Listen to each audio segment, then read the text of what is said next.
السلام علیکم ناظرین۔ عالم دین مفتی طارق مسعود نے جلد پر ٹیٹو بنوانے کی مذمت کرتے ہوئے اس اقدام کو حرام اور گمراہ کن قرار دیا ہے۔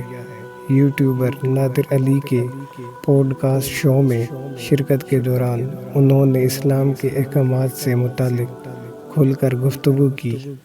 میزبان کی جانب سے ٹیٹو بنوانے سے متعلق سوال کیے جانے پر مفتی طارق مسعود نے ایسا کرنے والوں پر شدید تنقید کی۔ انہوں نے کہا کہ حدیث کے مطابق آپ صلی اللہ علیہ وآلہ وسلم نے جسم کو دبانے پر لعنت فرمائی ہے۔ قرآن میں بھی اللہ نے فرمایا ہے کہ شیطان نے کہا تھا کہ میں انسانوں کو ایسے گمراہ کروں گا کہ وہ اللہ کی تخلیق میں رد و بدل کریں گے۔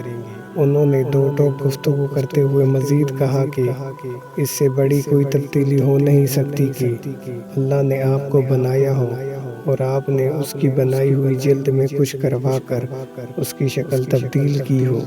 ان افراد کو مشورہ دیتے ہوئے مفتی طارق مسعود نے مزید کہا کہ یہ اسلام میں حرام ہے اور ناجائز بھی ہے۔ اگر کسی نے یہ بنوا لیا ہے تو ممکن ہو تو اس کو مٹا دے، اور اگر نہیں مٹ رہا تو سوائے توبہ کے ان کے پاس کوئی اور دوسرا راستہ نہیں ہے۔